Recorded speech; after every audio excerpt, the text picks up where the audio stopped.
उठाते हुए सब जन धन्यवाद करें क्योंकि हमारा परमेश्वर भला है और उसकी वफादारी पीढ़ियों से पीढ़ियों तक बनी रहती है। सो उस परमेश्वर का हाथों को उठाते हुए सब जन परमेश्वर की प्रेजेंस में, इस अनुग्रह के लिए, इस प्रेजेंस के लिए, आज की मीटिंग के लिए सब जन जोर से तारीफ करते हुए उस सामर्थी परमेश्वर के जिंदा और जलाली नाम में सब जन जोर से तारीफ करें। हालेलुया का नारा लगाते हुए hallelujah, hallelujah, hallelujah, hallelujah, hallelujah, hallelujah, hallelujah, hallelujah. सभी जन तारीफ करते हुए खुदावंद की तारीफ करते हुए तारीफ करें। सभी जन धन्यवाद करें खुदावंद का।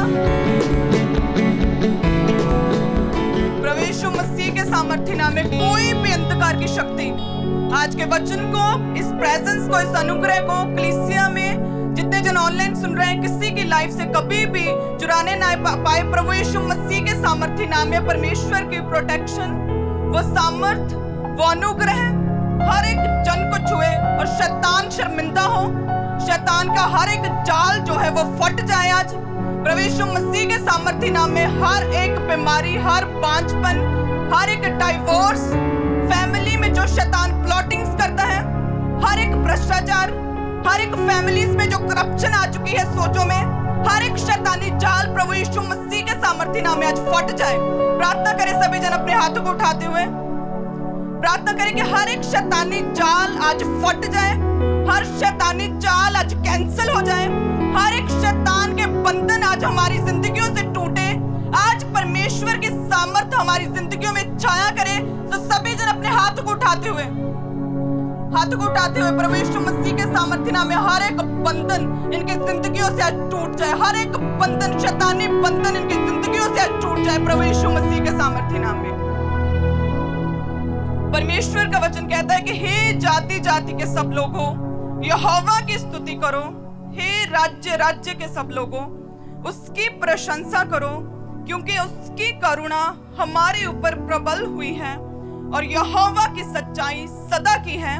His faith is unchanging forever, उसकी वफादारी सदा की है, अनचेंजिंग है, ना बदलने वाली है। उस सच्चाई, उस वफादारी के लिए सब जन जोर से तारीफ करें, जोर से तारीफ करें।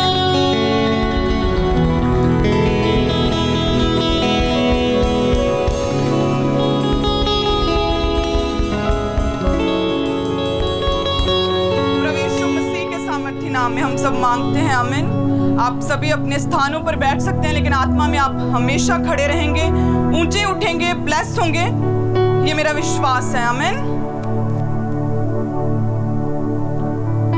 प्रार्थना में रहें, आत्मा में रहें। और आज हम बात करेंगे परमेश्वर की विश्वास योग्यता, जिसे हम पंजाबी में बोलते हैं वफादारी, इंग्लिश में बोलते हैं आत्मा का फल, फेथफुलनेस। हालेलुया। जैसे कि आज हम अपने आसपास जैसा माहौल चल रहा है देख रहे हैं, तो वफादारी की जो है वो स्तर जो है डे बाय डे नीचे जा रहा है। हालेलुया। किसी पर आसानी से फेथ नहीं किया जा सकता, लेकिन परमेश्वर का वचन कहता है 117 उसकी 2 को जब पढ़ते हैं साम्स, कि परमेश्वर की जो वफादारी है वह अनचेंजिंग है। फेथ इज अनचेंजिंग फॉरएवर, सदा के लिए उसकी वफादारी हमारे साथ बनी रहती है। सो हम उस वफादारी की बात करेंगे। तो अगर हम चाहते हैं कि हमारी जिंदगियों में कोई हमें चीट ना करे, कोई धोखा ना दे, तो सबसे पहली वफादारी हमारी परमेश्वर के साथ होनी चाहिए।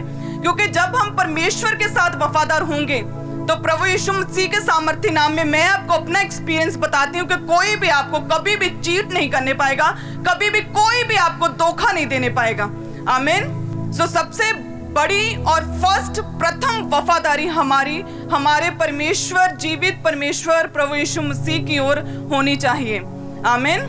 जब हम अपने परमेश्वर के साथ वफादार रहेंगे तो उसके बाद हम अपने पति के साथ, अपनी पत्नी के साथ, अपने बच्चों के साथ, अपनी फैमिली, अपनी जॉब, अपने बॉस, अपने बिजनेस, अपनी सोसाइटी, अपने देश के प्रति भी वफादारी करनी सीख लेंगे, आमीन। सो आज से आपने ये वायदा करना है परमेश्वर से कि आज से आपकी वफादारी, प्रथम वफादारी परमेश्वर के साथ रहेगी और परमेश्वर हमें ऐसा ये आत्मा का फल दे कि हम उस फेथफुलनेस के उस ऊंचे स्तर को, उस वफादारी को, उस विश्वास योग्यता को हम अपनी जिंदगी में लेने पाए, उसे संभाल के रख पाए और उस वफादारी के अनुसार अपनी पूरी जिंदगी बिता पाए। आमीन। तो जो वफादारी है वो कैसी वफादारी हमारी परमेश्वर के साथ होनी चाहिए, तो मैं बताना चाहती हूं कि रेवलेशंस प्रकाशित वाक्य 2 उसकी 10 आयत को सभी जन निकालें। जो वफादारी है वह कैसी होनी चाहिए, तो परमेश्वर के वचन में लिखा है कि प्राण देने तक विश्वासी रहे, प्राण देने तक वफादार रहे, तो मैं तुझे जीवन का मुकुट दूंगा। आमीन। हमारी वफादारी कहां तक होनी चाहिए? प्राण देने तक। परमेश्वर कहता आखिरी सांस तक। कब तक? जब तक कोई परेशानी ना आ जाए, जब तक जान पर न बनाए, तब तक वफादारी। प्राण देने तक। सभी जन बोले ऊंची आवाज में, प्राण देने तक वफादार रहे। आमीन। कब तक? प्राण देने तक, आखिरी सांस तक परमेश्वर के साथ वफादार रहना, ऐसा परमेश्वर का वचन कहता है। और परमेश्वर का वचन जो कि सांस फूंका हुआ, एक एक शब्द, एक एक सेंटेंस में परमेश्वर की लाइफ छुपी हुई है। सो प्राण देने तक वफादार सबसे पहले कौन रहा? हमारे परमेश्वर प्रभु यीशु मसीह। आमीन। हम देखते हैं कि गतसमनी बाग से उस कलवरी तक का रास्ता जो कुछ किलोमीटर्स का था, अत्यंत दुखों से भरा हुआ था।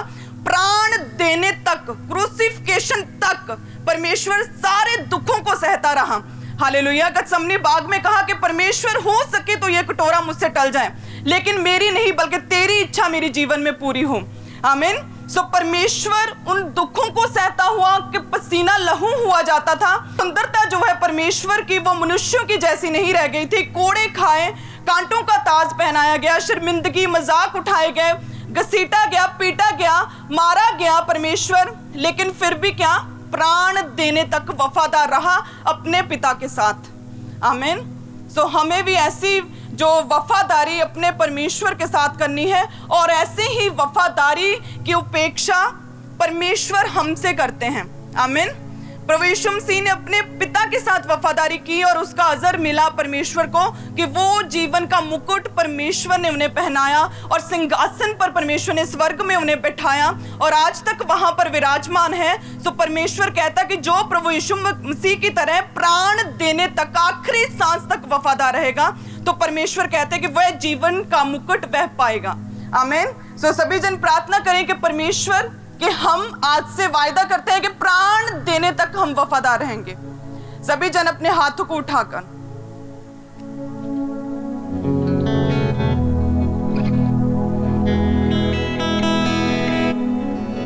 कि प्राण देने तक खुदावन हम तेरे साथ वफादार रह सकें, आखिरी सांस तक खुदावन हम तेरे साथ वफादार रह सकें। परमेश्वर प्रभु यीशु मसीह की तरह वह जीवन का मुकुट हम पा सके खुदावन, जीवन का वह मुकुट हम पा सके परमेश्वर, उसे ग्रहण करने पाए। तो प्राण देने तक खुदावन हम तेरे साथ वफादार रहें प्रभु यीशु मसीह की तरह। सभी जन मांगे उस वफादारी, फेथफुलनेस, उस विश्वास योग्यता को प्रभु यीशु मसीह के सामर्थ्य नाम में, कि हम प्राण देने तक वफादार रहें, कि हम प्राण देने तक, आखिरी सांस तक परमेश्वर के साथ वफादार रहें प्रभु यीशु मसीह के सामर्थ्य नाम में। आमीन। आमीन। सो ये वफादारी जो परमेश्वर के साथ है आखिरी सांस तक। आमीन। मीन्स कि खुल के प्रचार करना, चाहे जितने मर्जी वायरल हों, वायरस हों, हम तो परमेश्वर के घर में बैठेंगे और परमेश्वर के खुल के काम करेंगे। आमीन। हम तो खुल के परमेश्वर का प्रचार करेंगे, हम तो खुल के परमेश्वर का सुसमाचार देंगे, हम तो खुल के परमेश्वर के नाम को ऊंचा करेंगे। आमीन। आखिरी सांस तक। सो विश्वास के द्वारा हम देखते हैं कि परमेश्वर को प्रसन्न करना होना है असंभव है। विश्वास के बिना हम परमेश्वर को जो है वो प्रसन्न नहीं कर सकते। सो जब प्रार्थना का उत्तर ना आए, जब हम परमेश्वर में एक मन होकर चलते लेकिन फिर भी प्रार्थना का उत्तर नहीं आता, तो तब क्या आप परमेश्वर को छोड़ अन्य चीजों की ओर, अन्य जगहों की ओर, अन्य उपायों को ढूंढते हैं, तो ये वफादारी नहीं है। हालेलुया। वफादारी क्या है कि प्रार्थना को उत्तर ना आने पर भी हम परमेश्वर में बने रहें, उसकी उपासना करें, उसकी ओर देखें, आखिरी सांस तक हम परमेश्वर प्रभु यीशु मसीह को अपना उद्धारकर्ता स्वीकार करें। ऐसा परमेश्वर, ऐसी वफादारी की उपेक्षा, ऐसी वफादारी की डिमांड परमेश्वर अपनी कलीसिया से, हमसे, आपसे करता है। आमीन। सो ऐसी वफादारी हमारे अंदर होनी चाहिए जो कि आखिरी सांस तक हो। आमीन। सो जब हम वफादार रहेंगे तो क्या होगा? परमेश्वर का छुटकारा हमारी जिंदगियों में आएगा। जब हम वफादार रहेंगे खुदा के साथ तो परमेश्वर आशीषों को टेस्टिमनीज के रूप में हमारी जिंदगियों में देगा। आमीन। सो जब भी बीमारियां आए, विपत्तियां आए, जब दुखी हो, तब परमेश्वर को छोड़ दाएं और बाएं नहीं मुड़ना, बल्कि उस समय भी परमेश्वर में वफादारी के साथ अपने समय का वेट करना कि परमेश्वर एक दिन मुझे जरूर छुड़ाएगा। गवाहों का वो बड़ा बादल एक दिन मुझे भी घेरेगा और उसकी वर्षा एक दिन मेरे ऊपर भी होगी। आमीन। सो ऐसी वफादारी हमें अपने जीवन में परमेश्वर के साथ रखनी। और दूसरी वफादारी जो हमें परमेश्वर के साथ रखनी कि ऐसी वफादारी जिसमें केवल और केवल मसीह, प्रभु यीशु मसीह की, उस परमेश्वर की ही उपासना होनी चाहिए। आमीन। सो सब जन दानियेल 6 उसकी 7 को निकालेंगे।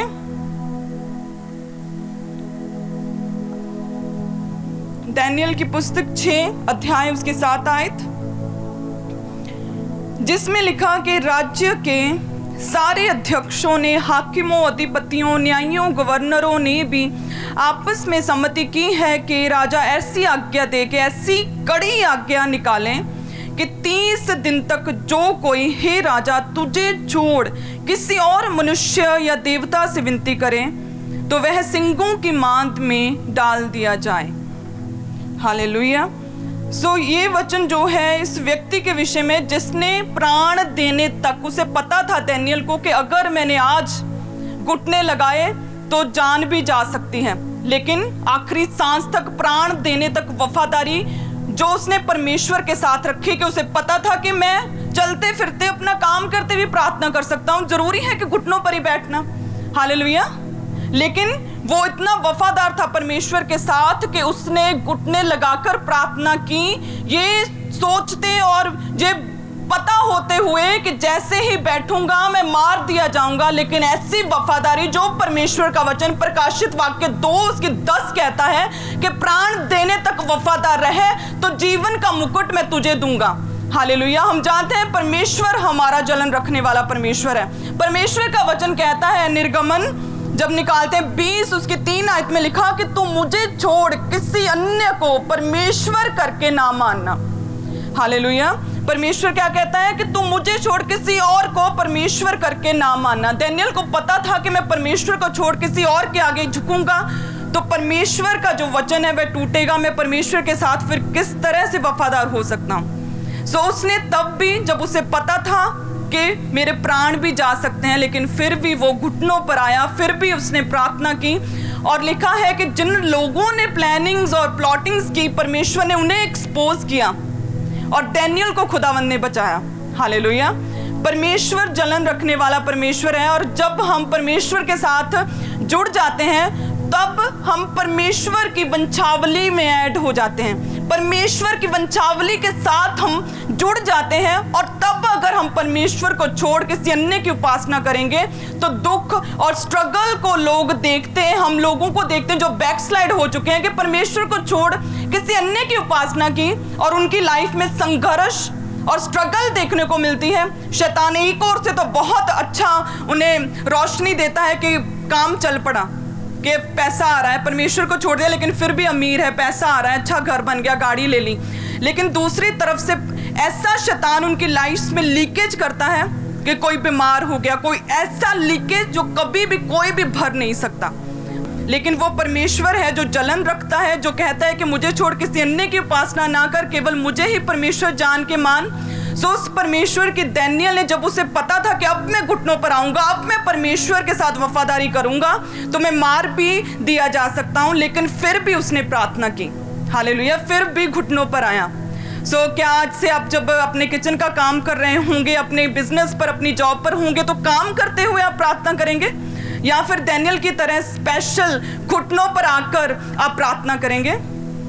कितने जन तैयार हैं आज से पर्सनल प्रेयर करने के लिए, घुटनों पर जब कोई भी डिस्टर्बेंस नहीं, अपने काम से आकर रात को जब बच्चे सो रहे हैं, जब आप अपने काम से फ्री हैं, जब आपका फोन बंद है, तो कितने जने डैनियल की तरह प्रार्थना करने के लिए, अगर जरूरी ना होता घुटनों पर प्रार्थना करना, तो डैनियल अपना काम करता हुआ, अपने घर में रहता सोता हुआ, अपने मुंह में भी प्रार्थना कर सकता था, अपने मन में प्रार्थना कर सकता था। लेकिन परमेश्वर के साथ जो सही वफादारी है वह हमें सिखाती है कि घुटनों पर आकर प्रार्थना करो।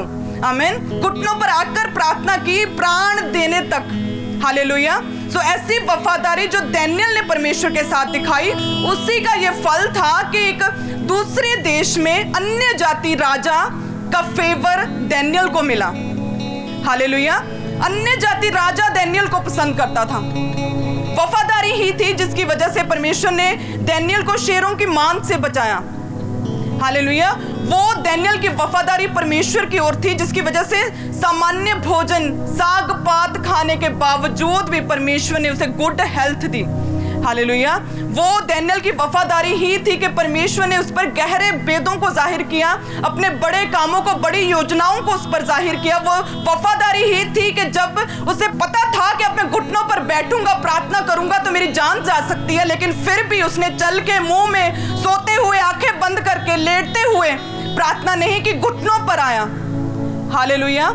ऐसी वफादारी परमेश्वर आज कलीसिया से चाहता है।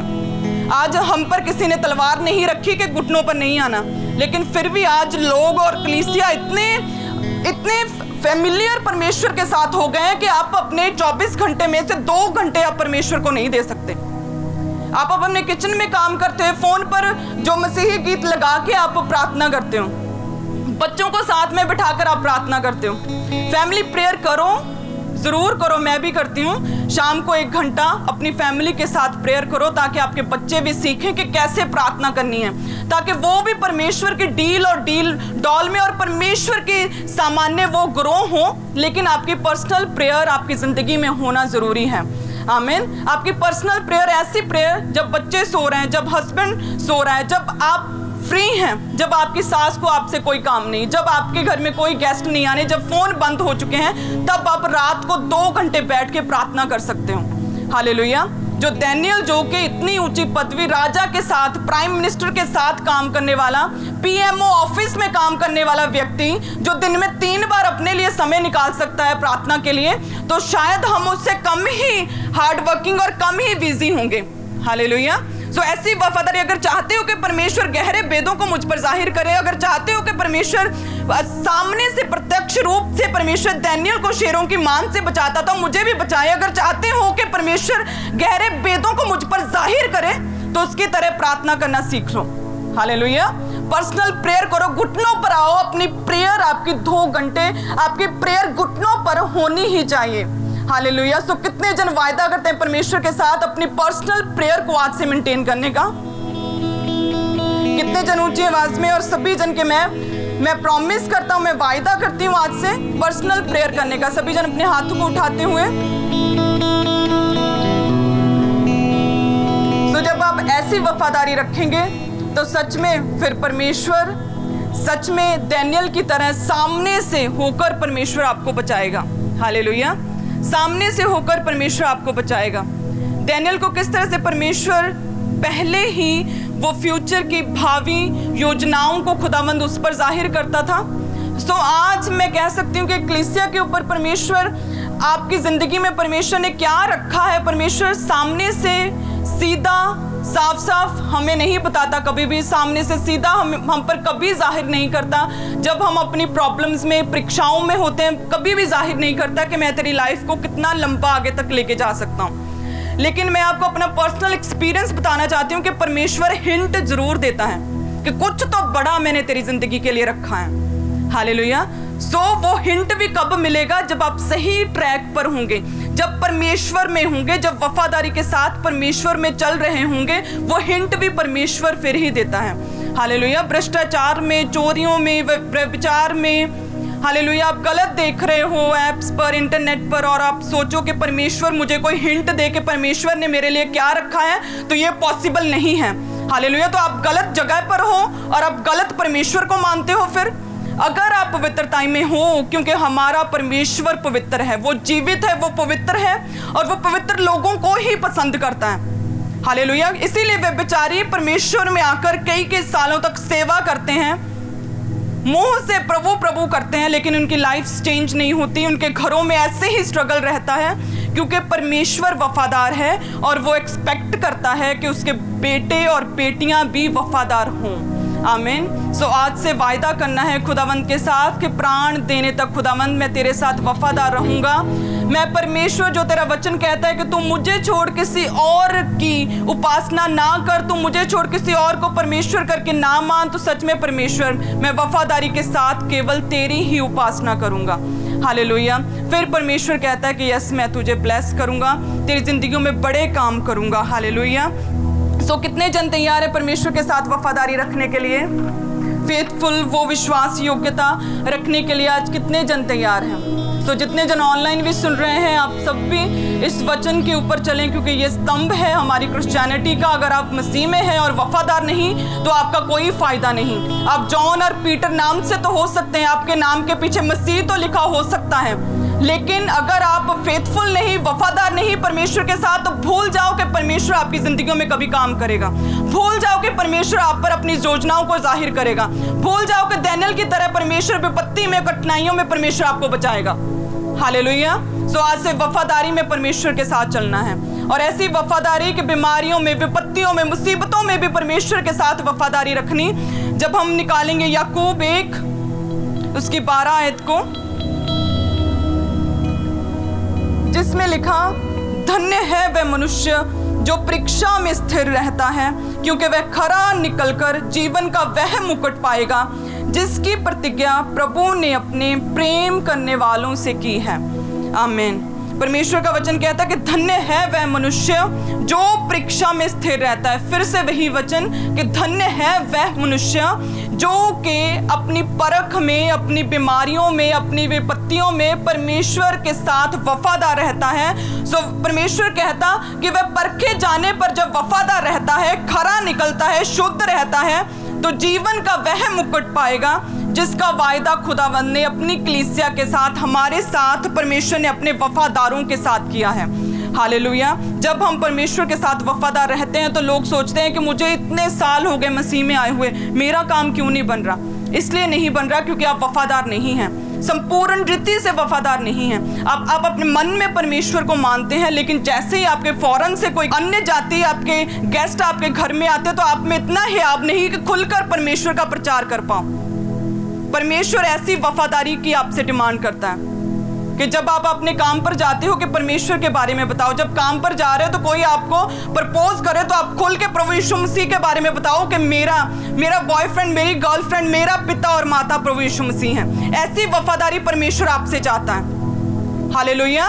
व्यभिचार से दूर, चोरी से दूर। आज लोगों को लगता है कि अगर सफलता चाहिए बिजनेस में, अपने काम में सफलता चाहिए, तो थोड़ी बहुती तो चोरी चलती है, थोड़ा बहुता तो शब्दां का हेरफेर करना ही पैना, थोड़ा बहुता झूठ बोलना ही पैना। तो परमेश्वर का वचन कहता है कि तू केवल रोटी से नहीं बल्कि परमेश्वर के मुख से निकले हर एक वचन से जीवित रहता है। सो अगर केवल हम रोटी से जीवित नहीं रहते, परमेश्वर का वचन हमें जीवित रखता है, तो उसी तरह से चोरी, पाप, झूठ, रिश्वतखोरी से ही हम सफल नहीं हो सकते। अगर परमेश्वर का वचन हमारे साथ है, अगर परमेश्वर की वफादारी के साथ हम चल रहे हैं, तो भी हम अपने काम में, अपने बिजनेस में सफल हो सकते हैं। हालेलुया। परमेश्वर के वचनों को स्मरण करो, उन्हें अपने आगे रखो कि वचन क्या कहता है कि धन्य है वह मनुष्य जो कि परीक्षा में वफादार रहता है, क्योंकि वह खरा निकलकर जीवन का वह मुकुट पाएगा जिसकी प्रतिज्ञा प्रभु ने अपने प्रेम करने वालों से की है। कलीसिया कहें आमीन ऊंची आवाज में, आमीन। सो अगर मैं बताना चाहती, अगर एस्तर को पहले ही पता होता कि मैंने बड़ी होकर रानी बनना है, तो उसका पवित्रता में रहना, उसका मोर्दकी के अधीन रहना, डिसिप्लिन में रहना, रोज़ों में ड्राई फास्टिंग में रहना और प्रार्थना में रहना उसका व्यर्थ होता और उसका कोई मायना ना होता उसकी वफादारी का, क्योंकि ये वफादारी नहीं, फिर ये परमेश्वर के साथ कॉन्ट्रैक्ट होता कि परमेश्वर ने मुझे रानी बनाना है, सो इसलिए मैं पवित्रता में रहूंगी, इसलिए मैं किसी के साथ पाप नहीं करूंगी, इसीलिए मैं प्रार्थना में रहूंगी, क्योंकि मुझे बड़े होकर रानी बनना है, यहूदियों को बचाना है और मुझे ड्राई फास्टिंग करनी है, तो उसकी प्रैक्टिस मैं पहले से कर लूं। तो ये वफादारी नहीं रहती, ये परमेश्वर के साथ कॉन्ट्रैक्ट होता।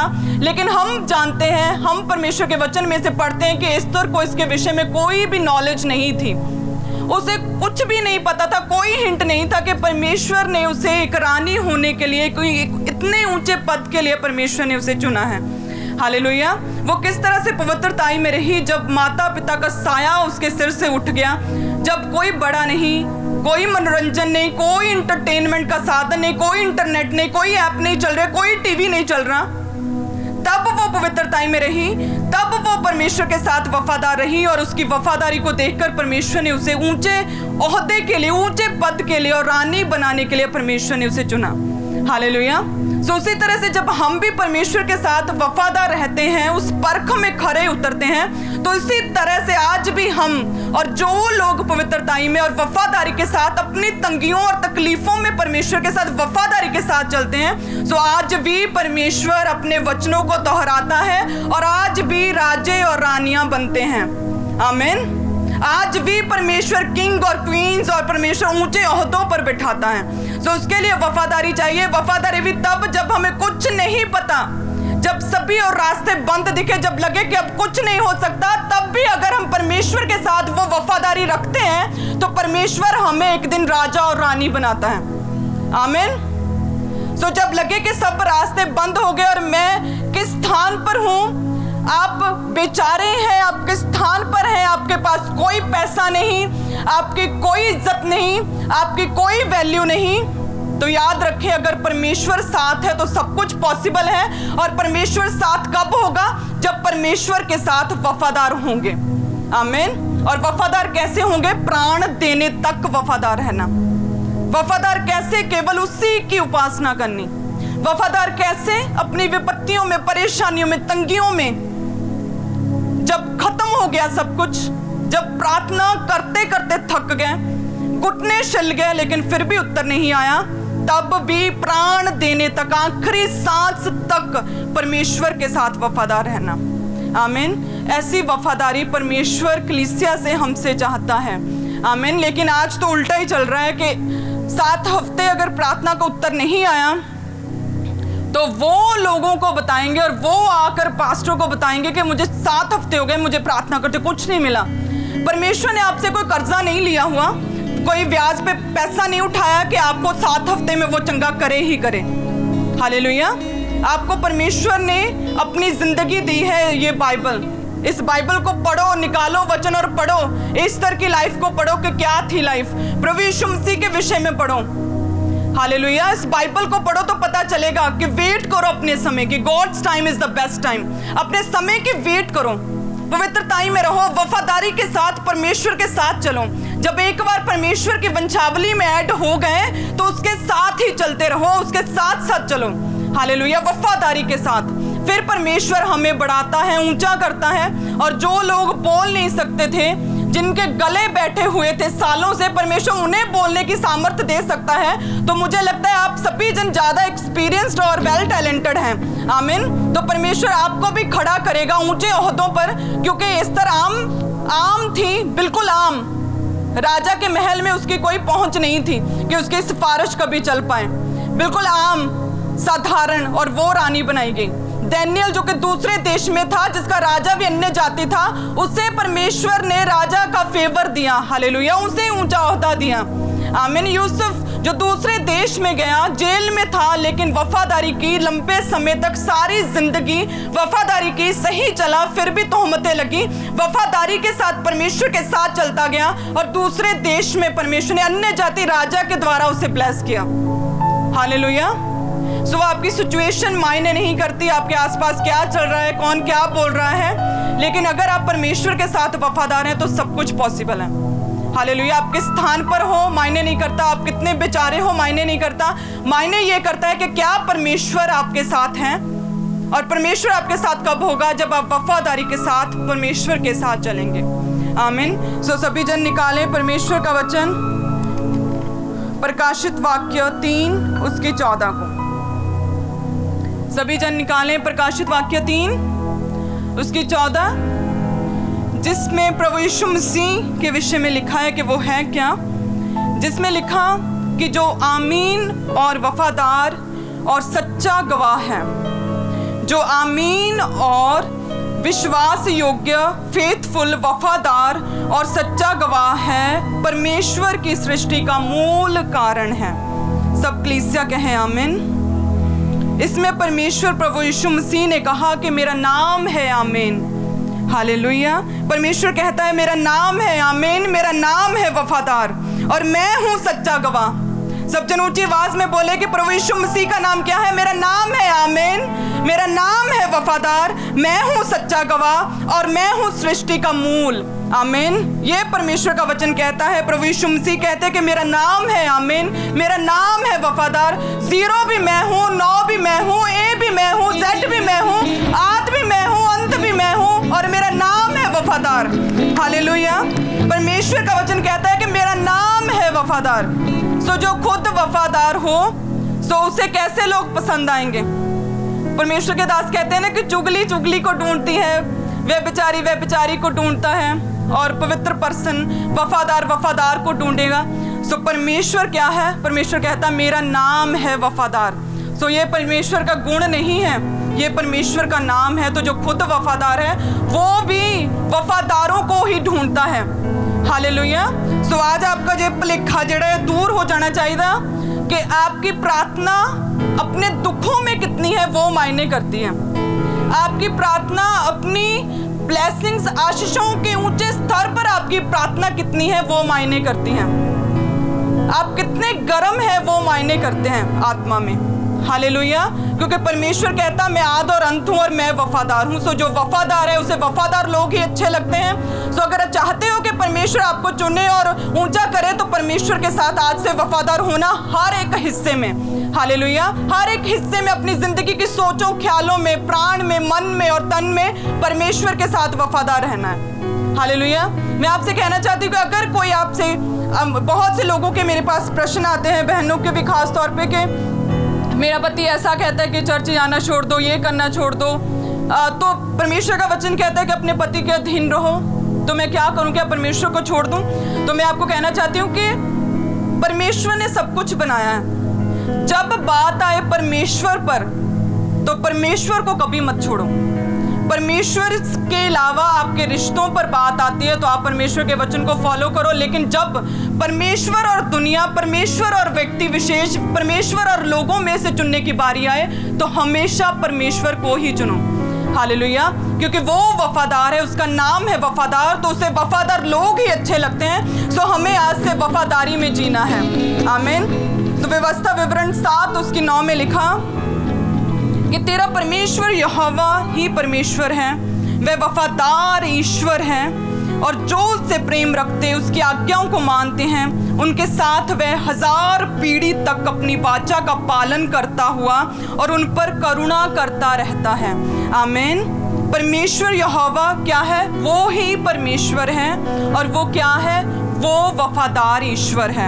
हालेलुया। और जो लोग उसके साथ वफादार रहते हैं, जो लोग उससे प्रेम करते हैं, जो लोग उसकी आज्ञाओं को मानते हैं, परमेश्वर कहता कि मैं अपने वायदे उनकी जिंदगियों में पूरे करूंगा और अपनी दया, अपनी करुणा उनकी जिंदगियों में कंप्लीट करूंगा।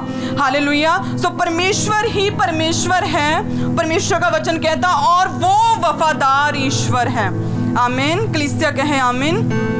सो जो वफादार है, जो उसने वायदे किए हैं, परमेश्वर उन्हें पूरा करता है। और परमेश्वर ने आगे वचन किया कि वह 1000 पीढ़ी तक अपनी वाचा का पालन करता और करुणा करता रहेगा।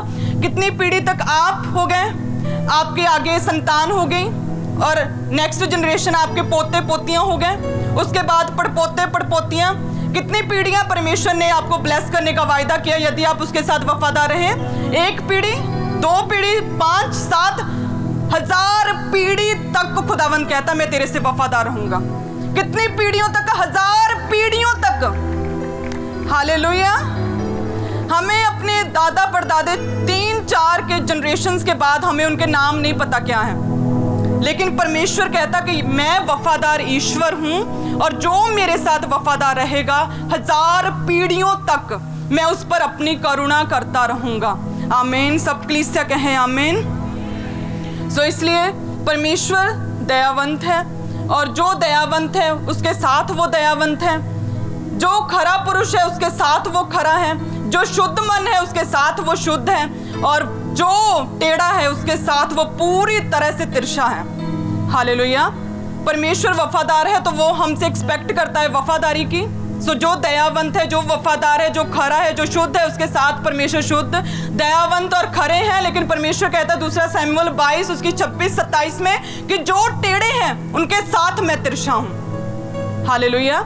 इजराइली जब दुखी थे, मिस्र में थे, गुलामी में थे, उन्होंने प्रार्थना की परमेश्वर हमें बचा, हमें बचा, हमें छुड़ा, हम गुलामी में हैं। तो परमेश्वर ने अपने दास को भेजा और मूसा को भेजा। उन्होंने मूसा पर विश्वास किया, उसके साथ अपने बेटे बेटियां, अपना कारोबार, अपना काम धंधा छोड़ के मिस्र से निकले परमेश्वर पर फेथ करके। हालेलुया। तो उस परमेश्वर ने जो कि दयावंत के साथ दयावंत है, जो खरे के साथ खरा है, जो शुद्ध के साथ शुद्ध है, तो उसने जब रास्ता नहीं भी था तो उस समुंदर में से रास्ता बना दिया। हालेलुया। लेकिन परमेश्वर आगे ये भी कहता है कि मैं टेढ़े के साथ फिर तिरछा हूं। जो फिरौन और उसकी फौज थी बार बार बात से पलटने वाली, परमेश्वर से दूर, परमेश्वर को ना जानने वाली, उन पर परमेश्वर ने रास्तों को बंद किया और पानी उनके ऊपर से बह निकला। हालेलुया। सो परमेश्वर वफादार है। सो परमेश्वर कहता अगर आप वफादार हैं मेरे साथ तो मैं भी आपके साथ वफादार हूं। अगर आप मेरे साथ वफादार हैं तो परमेश्वर कहता कोई भी तुझे धोखा नहीं देने पाएगा। हालेलुया। अगर तू परमेश्वर के साथ वफादार है तो परमेश्वर कहता मैं तुझे ऊंची जगहों पर बिठाऊंगा, मैं तुझे ऊंचे ओहदों पर बिठाऊंगा, मैं तुझ पर गहरे भेदों को जाहिर करूंगा। परमेश्वर कहता मैं तुझे राजा और रानी होने के लिए चुनूंगा।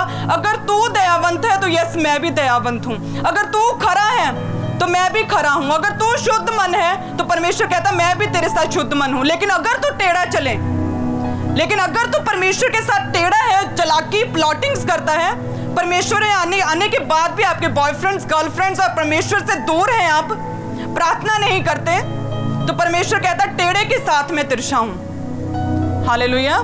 सो कितने जन तैयार हैं वफादारी के साथ परमेश्वर के साथ चलने के लिए?